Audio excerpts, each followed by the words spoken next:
오늘 하나님께서 우리에게 주시는 말씀은 사도행전 13장입니다. 사도행전 13장 4절에서 5절까지 말씀, 지난주와 동일한 본문입니다. 우리 다 같이 한 목소리로 함께 읽도록 하겠습니다. 지난주에 우리는 성령의 부르심과 보내심을 받아 선교여행을 떠나는 사울과 바나바, 그리고 그러한 부르심과 보내심의 체험 없이 그냥 선교여행을 따라간 마가 요한의 인생 여정이 얼마나 달라졌는가를 살펴봤습니다. 인생에서 소명의식이 얼마나 중요한가를 알 수 있었던 시간입니다.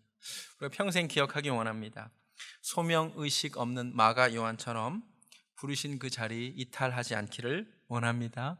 하나님 부르신 남편의 자리, 아내의 자리, 부모의 자리, 또 목사와 성도의 자리에서 그 자리에서 예배하며 하나님 영광 돌리는 인생 되기를 원합니다.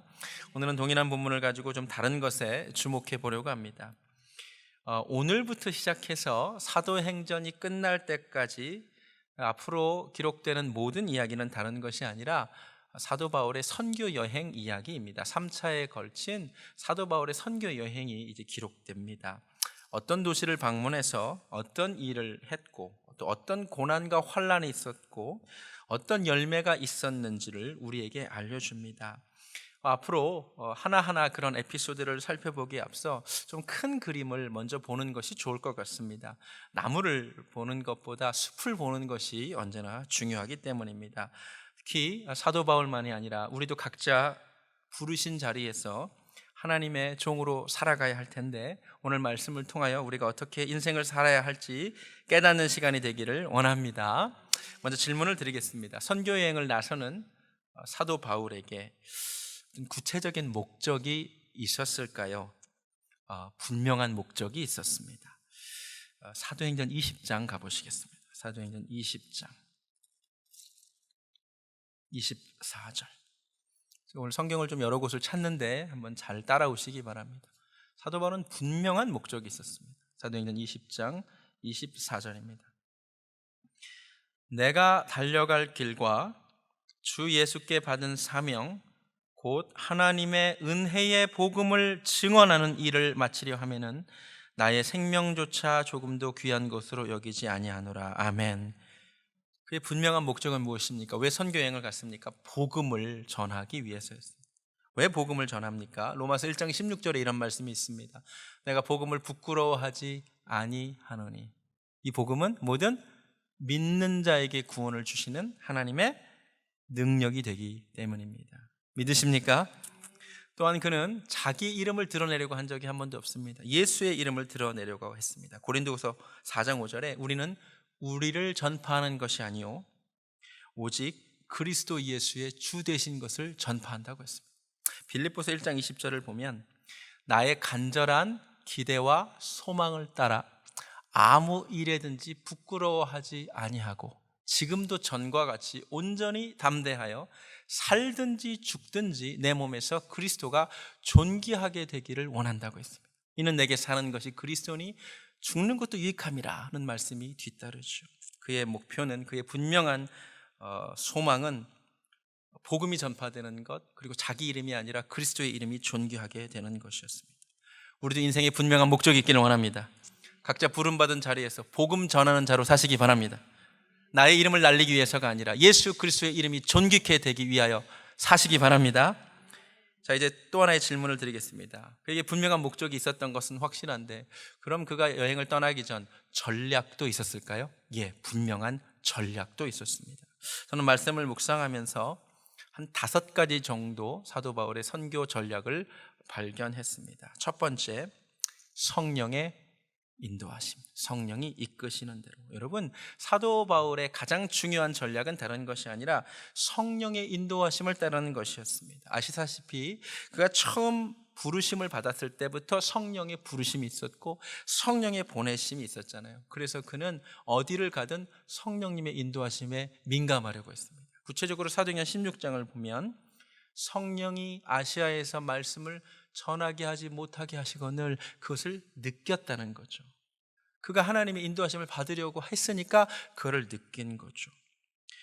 고린도전서 2장 4절을 보면 내 말과 내 전도함이 설득력 있는 사람의 말로 하려 하지 아니하고 오직 성령의 능력과 나타나심으로 하려 한다고 했습니다. 그는 언제나 성령님의 역사를 구했습니다. 그래서 사도행전에서 가장 많이 나오는 단어가 성령입니다.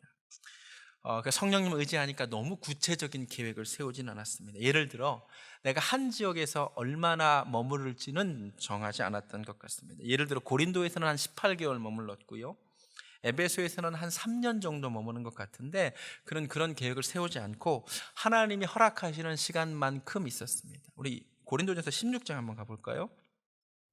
고린도전서 16장에 그가 이런 이야기를 하죠. 고린도전서 16장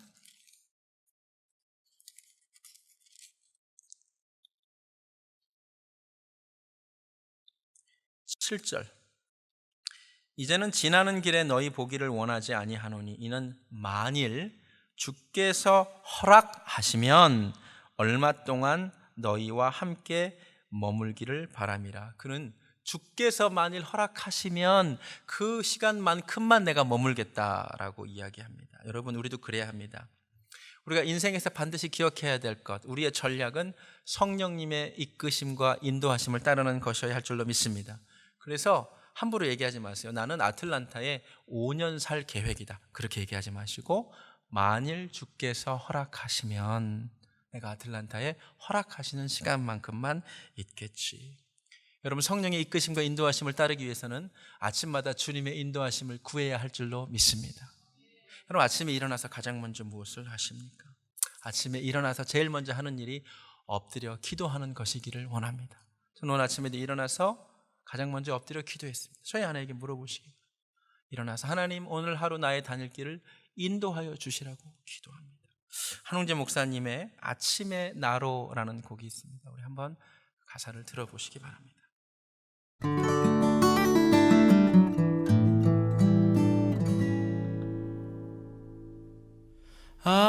아침에 나로 주의 인자한 말씀을 듣게 하소서. 내가 주를 의뢰합니다. 나의 다닐 길을 인도하소서. 아침에 나로 주의 인자한 말씀을 듣게 하소서. 내가 주를 의뢰합니다. 나의 다닐 길을 인도하소서. 내가 내 영혼을 주께 드립니다. 내가 내 영혼을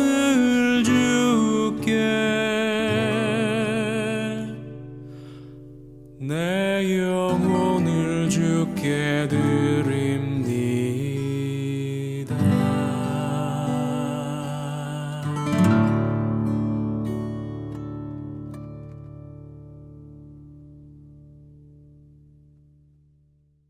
주님, 나를 이끄소서.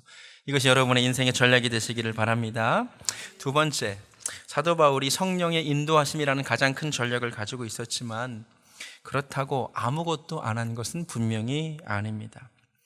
그럼 지도를 하나 보여주시기 바랍니다. 이것이 사도 바울의 3차에 걸친 선교 여행의 여정입니다. 학자들이 이 여정을 분석하다가 굉장히 흥미로운 사실을 발견했습니다. 사도 바울이 성령님의 인도를 받는다고 해서 아무 계획 없이 무작정 길을 떠나 그냥 발걸음 닿는 대로 아무 곳에나 간 것 같지는 않다는 것입니다. 그냥 배낭 하나 들쳐매고 어디든 그냥 바람 가는 대로 간 것은 분명히 아닌 것 같다는 것입니다. 사도 바울이 들려서 복음을 전한 장소들을 분석해 봤더니 놀라운 사실이 무엇이냐? 다 대도시였다는 것이죠. 특별히 그 지역에서 가장 큰 도시를 꼭 방문했다는 것을 알게 됩니다. 예를 들어 마게도니아 지방에 가서는 그 지역에서 제일 큰 데살로니가 지역에 가서 복음을 전하고요. 아가야 지방을 들릴 때는 그 지방에서 제일 번성하던 도시인 고린도 지역에 가서 복음을 전하고요. 소아시아 지방에 가서는 가장 큰 도시였던 에베소에 가서 복음을 전했다는 거죠. 그리고 지도를 보시면 알겠지만 사도 바울이 들렸던 대다수의 도시가 모두 육로와 해로로 쉽게 접근할 수 있는 교통의 요지였다는 것도 알게 됩니다. 한마디로 그는 교통, 상업, 문화, 종교에 있어서 주요 중심지이자 수많은 사람들이 왕래하는 인구의 유동성이 큰 대도시들을 선별하여 다녔다는 것을 알게 됩니다. 바로 그 중심지에 교회를 세우고 그 교회를 통하여 주변부에 복음이 전파되기를 기대했다는 것입니다. 무슨 말입니까? 성령의 인도하심을 구하면서 동시에 하나님께서 우리에게 허락하신 인간의 이성 그리고 지혜를 사용했다는 것인데, 어떻게 하면 복음을 더 효율적으로 똑같은 시간에 전할 수 있을까? 어떻게 하면 더 효과적으로 전할 수 있을까 생각하다가 그는 사람이 많이 모이는 대도시에 가서 복음을 전했다는 거죠. 분명한 전략이 있었습니다. 이건 우리에게 적용합시다. 우리가 복음 들고 평생 살아야 하죠. 그리고 평생 성령의 인도를 구해야 하죠. 그러나 우리에게 지혜가 필요합니다. 무대뽀로 하지 마십시오. 우리도 사도 바울처럼 지혜롭게 복음을 전해야 됩니다. 제가 한번 생각해 봤습니다. 오늘날 사도 바울이 선교 여행을 다시 간다면 어디를 먼저 갈까? 여러분, 사도 바울이 복음을 오늘날 다시 들고 선교 여행을 떠난다면 어디 먼저 갈 것 같습니까? 사람 많이 모이는 곳으로 갑니다. 그럼 어디로 갈까요? 저는 반드시 이 시대에 사도 바울이 복음을 다시 전한다면 온라인 공간을 찾아갈 것이라고 생각이 들었습니다. 이 시대에 가장 많은 사람들이 모이는 공간은 온라인 공간이죠. 이곳에 온갖 종류의 사람들이 모입니다. 그렇다면 우리는 이 공간에서 그리스도를 드러내야만 합니다. 여러분, 이 시간 여러분이 가지고 있는 온라인 공간을 한번 돌아봤으면 좋겠습니다. 여러분의 페이스북 혹은 인스타그램을 장식하고 있는 사진과 글은 무엇입니까? 어떤 분은 온통 음식만 올라옵니다. 어떤 분은 온통 여행 사진만 올라오죠. 얼마 전에 총선이 있어서 어떤 분의 페이스북에는 온통 정치 글로 도배가 되어 있습니다. 그런 것들이 꼭 나쁘다는 것은 아닙니다만, 그런 것보다도 그 수많은 사람들이 오가는 그 공간에서 나는 그곳에서 복음을 전하는가, 나는 그곳에서 그리스도를 드러내는가를 한번 생각해 보시기 바랍니다. 이번 주에 여러분의 온라인 공간이 바뀌기를 원합니다. 제가 우리 교회 성도님들 페이스북 하시는 분들 대부분 다 친구예요. 제가 가서 한번 보려고 합니다. 여러분의 공간에서 그리스도가 드러나기를 원합니다. 세 번째, 그의 구체적인 전략이 또 있었습니다. 오늘 본문을 한번 다시 볼까요? 5절을 한번 보겠습니다. 살라미에 이르러 하나님의 말씀을 유대인의 여러 회당에서 전합니다. 그는 성령의 인도하심을 구하고 사람들이 많이 모이는 대도시를 갔을 뿐만 아니라 그 대도시에 가서도 항상 먼저 들른 곳이 있었는데 그곳은 바로 유대인의 회당이었습니다. 제가 확인시켜 드리겠습니다. 우리 13장 한번 14절로 가볼까요? 그들은 버가에서 더 나아가 비시디아 안디옥에 이르러, 이제 비시디아 안디옥이라는 곳에 이동하죠. 거기서도 어디로 가죠? 안식일에 회당에 들어가 앉습니다. 거기서 복음을 전합니다. 우리 14장으로 가볼까요? 14장 1절. 이에 이고니온에서 두 사도가 함께 어디로 들어가죠? 유대인의 회당에 들어가 말하니 유대와 헬라의 허다한 무리가 믿습니다. 15장은 예루살렘 회의 이야기고요. 다시 선교여행을 재개하고 17장 한번 가볼까요? 17장 1절을 보겠습니다. 그들이 암비볼리와 아볼로니아로 다녀가 데살로니가에 이르니 거기 유대인의 회당이 있는지라 그 회당에 들어가서 복음을 전하죠. 10절을 가볼까요? 밤에 형제들이 곧 바울과 실라를 베레아로 보낸, 이번에는 베레아라는 지역으로 이동하는데 그들이 이르러 또 어디로 갑니까? 유대인의 회당에 들어갑니다. 18장으로 가볼까요? 고린도로 갑니다. 18장 4절을 보겠습니다. 안식일마다 바울이 회당에서 강론하고 유대인과 헬라인을 권면합니다. 19절을 가볼까요? 에베소에 와서 그들을 거기 머물게 하고 자기는 회당에 들어가 유대인들과 변론합니다. 마지막으로 19장 8절을 보면 바울이 회당에 들어가 석 달 동안 담대히 하나님 나라에 관하여 강론하며 권면합니다. 충분하죠? 바울에게는 분명한 선교 전략이 있었습니다. 성령의 인도하심을 받고요, 사람들이 많이 모이는 곳으로 가고요, 그 다음에는 반드시 유대인의 회당에 먼저 가는 것이 그의 전략이었습니다. 왜 유대인의 회당으로 먼저 갈까요? 유추하기 어렵지 않습니다. 성경을 살펴보면 사도 바울은 비록 이방인을 위한 사도로 부름받기는 했지만 지독하게도 자기 민족을 사랑한 사람이었기 때문입니다. 그의 고백을 한번 들어보시기 바랍니다. 로마서 9장 2절에서 그가 이렇게 말합니다. 나의 형제 곧 골육의 친척을 위하여 내 자신이 저주를 받아 그리스도에게서 끊어질지라도 원하는 바로다. 로마서 10장 1절입니다. 형제들아, 내 마음에 원하는 바와 하나님께 구하는 바는 이스라엘을 위함이니 곧 그들로 구원을 받게 함이라. 그는 유대인들을 너무 사랑했습니다. 자기 동족을 너무 사랑했습니다. 그래서 이방인의 사도로 부름받기는 했지만 먼저 유대인들의 회당을 찾아가서 그곳에서 먼저 복음을 전했습니다. 우리에게 적용해 봅시다. 우리 인생 여정도 그래야 됩니다. 우리가 믿지 않는 많은 사람들에게 복음을 전해야 됩니다. 그러나 우리가 먼저 향해야 될 대상은 사랑하는 가족이 되어야 할 줄로 믿습니다. 내 가족에게 복음을 먼저 전하는 것입니다. 그런데 어려워요. 너무 어렵습니다. 낙심하지 마세요. 사도 바울도 어려웠어요. 사도 바울이 이방인들에게 복음을 전할 때 많은 열매가 있었는데 유대인들에게는 많은 열매가 없었어요. 그토록 사랑해서 유대인들의 회당을 가는데 그는 환영받지 못했어요. 그런 많은 환난을 받습니다. 여러분, 고린도후서 11장에 가시면 사도 바울이 자기가 당한 고난의 목록을 쭉 나열합니다. 근데 그 중에 가장 아픈 게 뭐냐면 내가 돌에도 한번 맞아봤고 내가 40에 하나 감한 매를 5번을 맞았다, 이런 이야기가 있습니다. 여러분, 40에 하나 감한 매를 어디서 받았을까요? 어디서 맞았는지 아세요? 여러분, 40대, 성경에 40대까지는 때리거니와 그 이상은 때리지 말라는 말씀이 있어요. 유대인들은 40대까지만 때립니다. 근데 실제로 39대까지만 때렸대요. 왜냐하면 사람이 세다 보면 숫자가 헷갈릴 때 있잖아요. 그래서 혹시 실수할까 봐 39대까지만 때리게 했어요. 40을 넘기면 안 되니까. 근데 그 매를 몇 번을 맞았다고요? 5번을 맞았어요. 유대인들에게 맞았습니다. 실제로 예수님도 이렇게 예언하셨죠. 우리 마태복음 10장 가볼까요? 마태복음 10장 17절.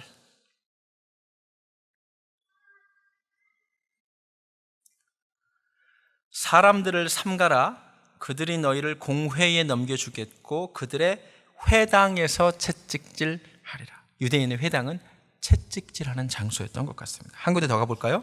마태복음 23장에도 나옵니다. 마태복음 23장 34절.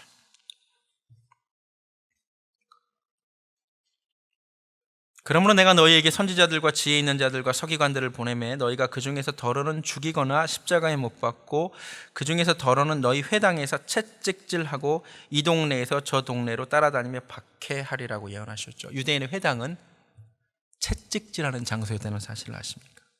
놀라운 것은 사도 바울이 회심하기 전에 예수 믿는 자들을 박해하는 자일 때 자기도 회당에서 그리스도인들을 채찍질한 적도 있었다고 고백합니다. 우리 사도행전 22장 가보겠습니다.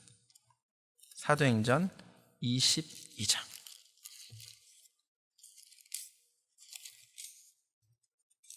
사도 바울의 자기 간증이거든요.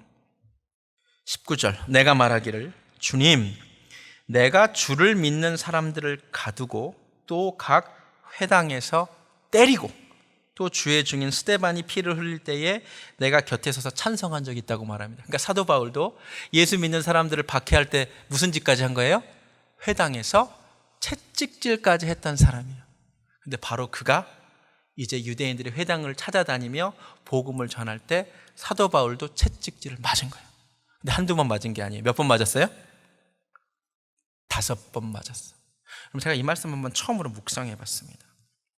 여러분, 내 등에 채찍을 39대를 한번 맞았다고 생각을 해 보십시오. 그 당시에 오늘날처럼 좋은 연고가 있었을 때가 아니에요. 39대의 채찍을 맞은 내 등은 어땠을까요?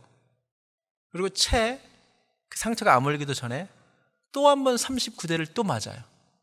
제가 너무 궁금해져서 혹시 누군가 이것을 표현한 사람이 없을까 해서 사도 바울의 등을 영어로도 한국어로도 구글에 검색해 봤는데 슬프게도 거의 없고 딱 한 장 누가 그렸더라고요. 사도 바울의 등 보여주세요. 제가 보기에 잘 못 그렸어요. 39대씩 5번을 맞은 등이 저럴 수가 없어요. 채찍이 어떻게 생겼냐면요, 이렇게 생겼어요. 근데 이게요, 오늘날 사용하는 채찍이고요, 그 당시 로마 시대의 채찍은요, 사람 뼈가 달려 있었대요. 짐승의 뼈나 보여주시면 이렇게 생긴 채찍에 39대를 5번을 맞은 등은 어떠했을까요? 제가 미국의 노예 제도가 있을 때 주인으로부터 도망가서 주인으로부터 채찍에 등을 맞은 노예의 사진을 한번 찾아봤더니 다음과 같은 사진을 발견했어요. 이건 실제 사진입니다. 흑인 노예가 도망가서 주인에게 채찍을 맞았더니 등이 저렇게 됩니다. 사도 바울의 등도 저러했을 것입니다. 이것이 사도 바울의 등입니다. 똑바로 누워서 자기도 어려웠을 것 같아요. 사도 바울이 언젠가 이런 얘기를 합니다. 내가 예수 그리스도의 흔적을 가졌노라. 그가 말하는 그리스도의 흔적은 바로 저 등이었을 것 같습니다. 자기 등에 저런 상처를 남긴 유대인의 회당을 그는 그런데 계속 찾아갑니다. 놀라운 사랑입니다. 아무리 동족으로부터 핍박을 받아도 끝까지 포기하지 않습니다. 그의 선교 전략은 다름 아닌 끝없는 사랑이었습니다. 우리는 어떻습니까? 내 가족들이 복음을 쉽게 받아들이지 않는다고, 내 남편과 시댁 식구들이 나를 핍박한다고 해서 쉽게 포기하지 않습니다. 나의 등에는 사랑의 흔적이 있는지 돌아보기를 원합니다.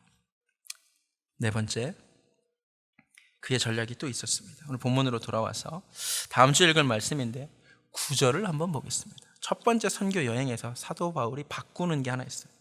9절을 보니까 바울이라고 하는 사울이 성령이 충만하여 그를 주목하고, 굉장히 중요한 구절입니다. 지금까지 사울이라는 이름으로 성경이 계속 소개하고 있었는데 우리가 잘 아는 바울이라는 이름이 처음 등장하는 지점이 바로 사도행전 13장 9절입니다. 사울은 첫 번째 선교 여행을 하면서 자기 이름을 바울로 사용하기 시작합니다. 과거에는 이렇게 알려졌었습니다. 아마 이런 설교를 들으신 적이 있을 겁니다. 사울의 이름 뜻은 큰 자고 바울의 이름의 뜻은 작은 자다. 근데 사울이 이제 예수 믿고 큰 자에서 작은 자로 이름을 바꿨다. 혹시 이런 설교 들어보셨죠? 최근에는 바뀌었어요. 최근에 학자들이 더 연구를 해보니까 그게 아니래요. 그게 아니라 원래 그의 이름이 2개였던 것 같대요. 그는 유대인이면서 다섯 사람이에요. 그러니까 헬라파 유대인이지요. 그 당시 그 고대 근동세계 로마가 지배하는 시대를 살았던 사람이죠. 유대인인 부모가 베냐민 지파였거든요. 베냐민 지파가 배출한 최고의 영웅이 이스라엘의 초대왕 사울입니다. 그래서 자기 아들이 그런 사울과 같은 인물이 되길 원하는 마음에서 사울이라는 유대식, 히브리식 이름을 하나 지어주고, 그리고 사울이라는 이름은 히브리식이에요. 한국식 이름인 거죠. 근데 그 당시 로마 시대에 맞는 라틴식 이름, 로마식 이름을 하나 또 지어줬는데 그게 바로 바울이었던 거죠. 왜? 우리도 미국에 사는 아이들이 한국 이름도 있지만 영어 이름을 가지고 있는 것과 같았다는 거죠. 근데 우연히 그 폴이라는 뜻이 작은 자는 맞았답니다. 근데 그동안 사울은 계속해서 사울이라는 이름만 썼어요. 왜냐하면 이스라엘에 살았으니까, 가말리엘 문화에서 공부했고 이스라엘에서 출세하고 살았으니까. 그런데 그가 선교사가 되고 나서 로마 세계를 다니기 시작하면서 그는 그의 이름을 더 이상 사울로 사용하지 않고 로마식 이름 바울만 사용했다는 것이 최근 학자들의 분석입니다. 그는 상황에 따라 사람들에게 더 다가가기 편한 모습으로 자기를 프리젠트 했다는 거죠. 이름만이 아닙니다. 우리 고린도전서 9장을 한번 가보겠습니다. 고린도전서 9장. 그게 분명한 전략이죠. 고린도전서 9장 19절 말씀 한번 보겠습니다. 고린도전서 9장 19절입니다. 내가 모든 사람에게서 자유로우나 스스로 모든 사람에게 종이 된 것은 더 많은 사람을 얻고자 함이라. 유대인들에게는 내가 유대인과 같이 된 것은 유대인들을 얻고자 하며, 율법 아래에 있는 자들에게는 내가 율법 아래에 있지 아니하나 율법 아래에 있는 자 같이 된 것은 율법 아래에 있는 자들을 얻고자 하며, 율법 없는 자에게는 내가 하나님께는 율법 없는 자가 아니요 도리어 그리스도의 율법 아래에 있는 자이나 율법 없는 자와 같이 된 것은 율법 없는 자들을 얻고자 함이라. 약한 자들에게 내가 약한 자와 같이 된 것은 약한 자들을 얻고자 하며, 내가 여러 사람에게 여러 모습이 된 것은 아무쪼록 몇 사람이라도 구원하고자 함이니. 아멘. 그런 상황에 따라 어떻게 내가 나의 모습을 보이면, 어떻게 복음을 전하면 효율적인지를 생각했던 사람입니다. 우리도 적용해야 됩니다. 배워야 됩니다. 여러분, 우리는 복음을 전해야 됩니다. 이 내용물은 변해서는 안 됩니다. 그러나 이 복음을 전달하는 그릇은, 이 복음을 포장하고 있는 포장지는 상황에 맞게 지혜롭게 유연하게 전하기를 주님의 이름으로 축원합니다. 전철에서 예수 천당 불신지옥을 외치는 것만이 전도가 아니라는 거죠. 상황에 맞게, 내 상황에 맞게, 지식인들에게는 지식인들이 이해할 수 있는 방법으로, 어린아이들에게는 어린아이가 이해할 수 있는 방법으로, 노동자들에게는 노동자들이 이해할 수 있는 방법으로 전하는 것이 중요한 전략이라는 거죠. 우리에게 이런 지혜가 생기기를 주님의 이름으로 축원합니다. 마지막으로 5번째, 그의 전략. 오늘 본문을 보니 분명히 두 사람이 같이 가죠. 이때만이 아닙니다. 사도 바울은 선교행이 끝날 때까지 단 한 번도 혼자 사역한 적이 없습니다. 그는 동역합니다. 사도행전 15장에 가면 슬프게도 사울과 바나바가 싸우게 됩니다.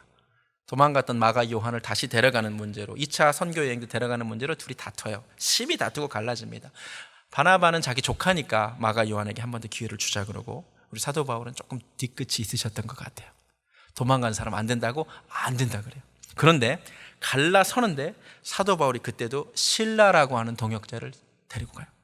한 번도 사도 바울이 혼자 사역하지 않습니다. 그의 사역에는 수많은 동역자들이 있었습니다. 로마서 16장을 보면, 로마서를 마무리하면서 그가 무려 12절에 걸쳐서 16번이나 26명의 동역자의 이름을 거론하며 문안한다라고 말합니다.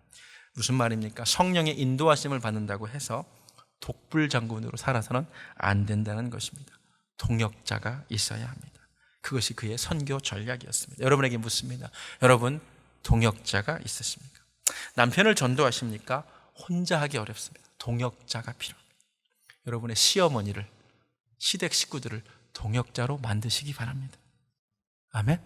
자녀들을 동역자로 만드시기 바랍니다. 그것이 지혜입니다. 구역 식구들에게 동역 기도를 부탁하시기 바랍니다. 절대로 혼자 할 수 없습니다. 저는 절대로 혼자 하지 않습니다. 저희 교회에 많은 교역자분들 계시는 이유, 함께 동역하기 위해서입니다. 할렐루야. 여러분, 인생에 많은 동역자들이 함께 하기를 주님의 이름으로 축원합니다. 말씀을 마칩니다.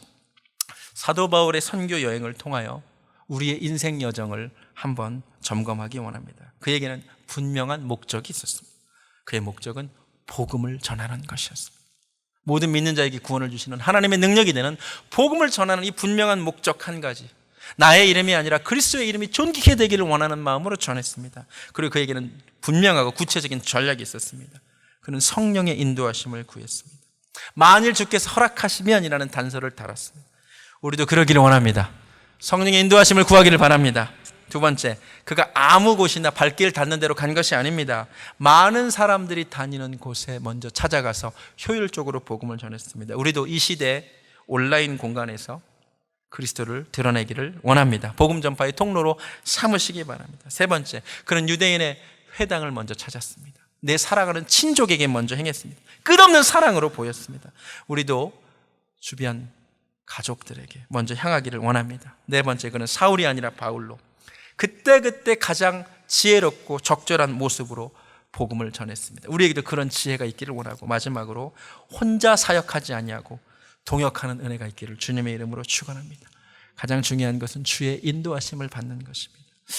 우리 이 시간 찬양하겠습니다. 주의 인도하심 따라, 주의 인도하심 따라, 어디든지 주를 따라 주와 같이 가기를 원합니다.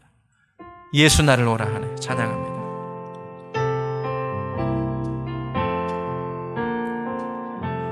예수 나를 오라 하네. 예수 나를 오라 하네.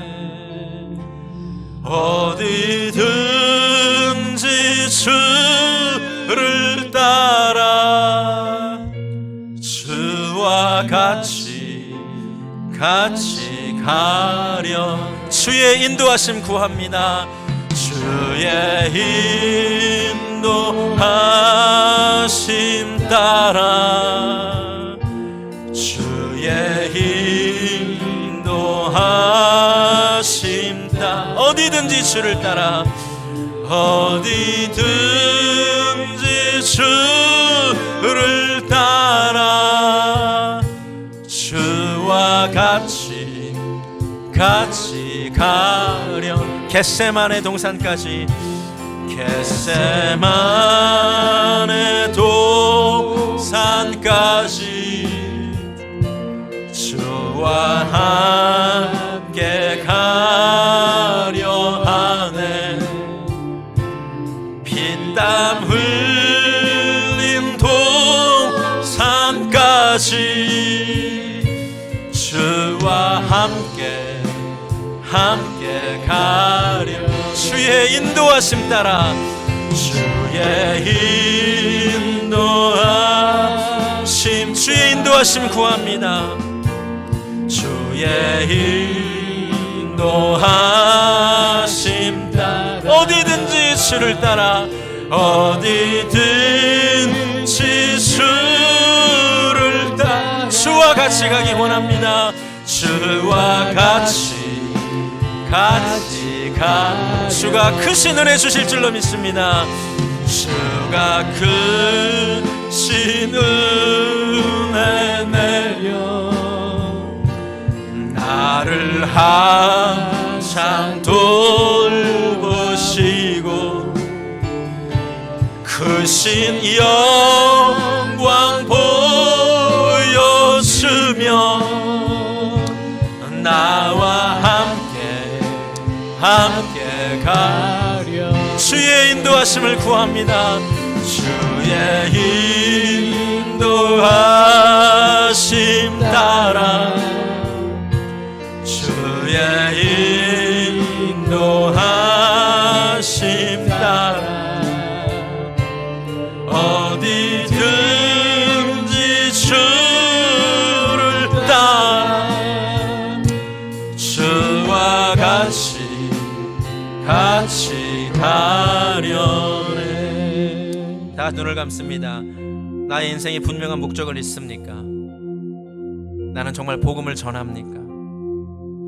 나는 내 인생에 그리스도가 존귀케 되기를 정말 원합니까? 내 이름이 아니라 그리스도의 이름을 드러내는 삶 되기를 원합니다. 아침에 일어나서 성령의 인도함을 구하는 우리 되기를 원합니다. 우리 시간 간절히 기도합니다. 주님, 나의 단열길을 인도하소서. 주께서 허락하시면 내가 이렇게 살겠습니다. 우리 주의 인도하심을 사모하면서 주의 이름 간절히 한번 부르고 한음성으로 기도하겠습니다. 주여, 하나님 감사합니다. 하나님 이 시간 주의 인도하심을 구합니다. 나의 평생에 주의 인도하심을 구합니다. 주의 인도하심을 따라 살겠습니다. 성령의 이끄심을 따라 살겠습니다. 아침에 나로 주의 인자한 말씀을 듣게 하소서. 내가 주를 노래합니다. 나의 단일길을 인도하소서. 만일 주께서 허락하시면 내가 이곳에 살겠습니다. 만일 주께서 허락하시면 내가 이 일을 하겠습니다. 하나님, 많은 사람들이 오가는 온라인 공간에 내가 그리스도를 드러내기를 원합니다. 하나님, 내 사랑하는 가족들에게, 친지들에게 사랑으로 복음을 전하기를 원합니다. 아버지, 상황에 따라 가장 적절하게 지혜롭게 복음을 전하기 원합니다. 통역하기 원합니다. 내 삶의 통역자들을 하나님 허락하여 주시옵소서. 하나님, 통역자들을 붙여주시옵소서. 하나님, 내가 이 인생에서 승리하기 원합니다. 할렐루야, 감사합니다. 주의 인도하심 따라 주의 인도하심 따라 주의 인도하심 어디든지 주를 따라 어디든지 주를 따라 주와 같이 하려네. 하나님 감사합니다. 오늘 말씀이 내 평생에 기억되기를 원합니다. 내 인생에 분명한 목적 있기를 원합니다. 살든지 죽든지 그리스도가 내 몸에서 존귀게 되기를 원하나이다. 성령의 인도하심을 날마다 구하게 하여 주시옵소서. 만일 주께서 허락하시면 이라는 말을 내 입에서 떠나지 않게 하게 하여 주시옵소서. 이 시대 대도시인 많은 사람들이 다니는 온라인 공간에 나는 그리스도를 드러내고 있습니까? 나는 내 사랑하는 친족에게 끝없는 사랑을 보이고 있습니까? 내 몸에는 그리스도의 흔적이 있습니까? 상황에 따라서 지혜롭게 복음 전하게 하시고 혼자가 아니라 동역하는 지혜로운 우리들 되게 하여 주시옵소서. 이제는 우리 주 예수 그리스도의 은혜와 하나님 아버지의 극진하신 사랑과 성령님의 역사하심이 오늘 말씀 붙들고 주의 인도하심을 따라 살기를 소원하는 사랑하는 베델교회 성도님들 머리 위에 지금부터 영원까지 함께 하시기를 간절히 축원하옵나이다. 아멘.